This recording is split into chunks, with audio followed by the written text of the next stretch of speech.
சேலம் சரவணா மருத்துவமனையின் நாளும் நலம் நாடி. ஆரோக்கியம் ஆயுள் முழுவதும் வழங்குபவர் டாக்டர் அசோக் அவர்கள். கோடை பண்பலை நேயர்கள் அனைவருக்கும் வணக்கம். என்ன நேயர்களே, நலமாக இருக்கின்றீர்களா? ஏன்னா ஆரோக்கியம் வேணும், ஆயுள் முழுதும் நமக்கு. இந்த கதையை கேளுங்க. எளிய வழியாக தெரிவது உண்மையில் கடினமாக வழியாக கூட இருக்கலாம். The easier way may actually be the tough way அப்படின்னு சொல்லுவாங்க.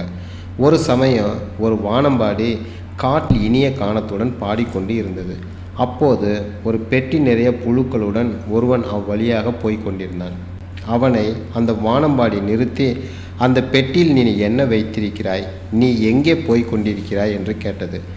தன்னிடம் சில புழுக்கள் இருப்பதாகவும் அவற்றை சந்தையில் கொடுத்து அதற்கு பதிலாக சில இறகுகளை வாங்கத்தான் போய்கொண்டிருப்பதாகவும் அந்த விவசாயி பதிலளித்தான். அதற்கு அந்த வானம்பாடி, என்னிடம் நிறைய இறகுகள் இருக்கின்றன, நான் அவற்றிலிருந்து ஒன்றை பிடுங்கி உன்னிடம் தந்து விடுகின்றேன், நீ எனக்கு புழுக்களை கொடு, 2 பேரும் அலைவது குறையும் என்றது. அந்த விவசாயியும் வானம்பாடியிடம் புழுக்களை தந்தான். அடுத்த நாளும் இப்படியே நடந்தது. பிறகு இது தொடர்ந்து நடக்க ஆரம்பித்து விட்டது.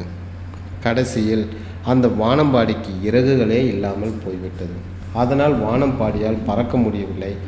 இறகு கொடுக்காததால் விவசாயம் புழுக்கள் தருவதை நிறுத்திவிட்டான். அது தன் தோற்றத்திலும் அசிங்கமாகி பறக்க முடியாமல் பலம் இழந்து இறுதியில் இறந்தே போனது. இந்த கதை மாதிரித்தான் சுலபமான முறையில் உணவு தயாரிக்க வேண்டும், விரைந்து வேலையை முடிக்க நாம் பயன்படுத்தும் குறுக்கு வழிகள், துரித உணவுகள் போன்றன நம்மை நிரந்தர நோயாளிகளாக ஆக்கிவிடும்.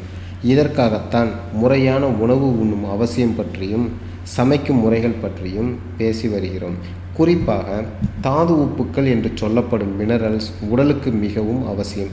சுமார் 17 தாது உப்புக்கள் உடலில் ஊக்கமுடன் செயல்பட தேவைப்படுகிறது என கண்டறியப்பட்டுள்ளது.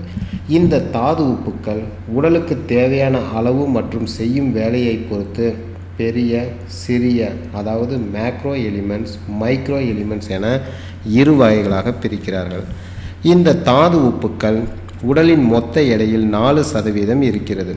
Calcium, phosphorus, potassium, sodium chloride, magnesium, இரும்பு, zinc, chromium, cobalt, fluorine, copper, iodine போன்றவை சில உதாரணங்கள்.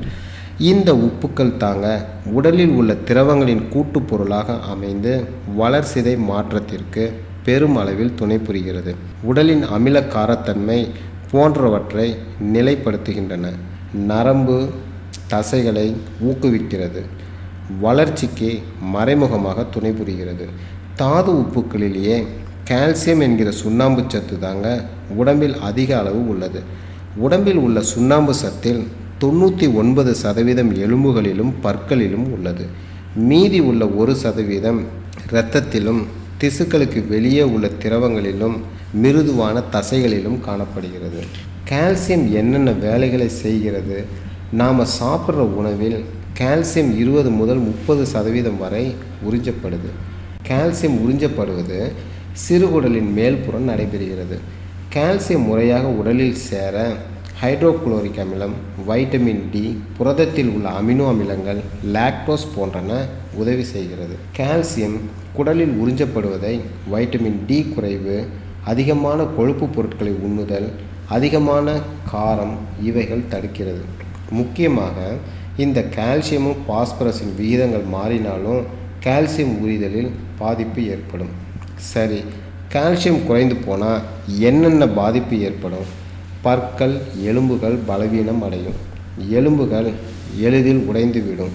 இதை பற்றி மேலும் பல தகவல்களோடு நாளை இதே நேரம் இதே நிகழ்ச்சியில் சந்திப்போம். அதுவரை சிந்திப்போம். நன்றி, வணக்கம். கேட்டது சேலம் சரவணா மருத்துவமனையின் நாளும் நலம் நாடி. ஆரோக்கியம் ஆயுள் முழுவதும் வழங்கினார் டாக்டர் அசோக் அவர்கள். சேலம் பொன்னம்மாபேட்டை சரவணா மருத்துவமனை தீவிர இருதய சிகிச்சை, விபத்து மற்றும் அவசர சிகிச்சைகள், நரம்பியல் மற்றும் மூட்டு மாற்று அறுவை சிகிச்சை, பொது மருத்துவம் மற்றும் பிற அறுவை சிகிச்சைகள், முதல் அமைச்சரின் காப்பீடு திட்டம், ஒரே கூரையின் கீழ் சரவணா மருத்துவமனை. முன்பதிவுக்கு 8526981166.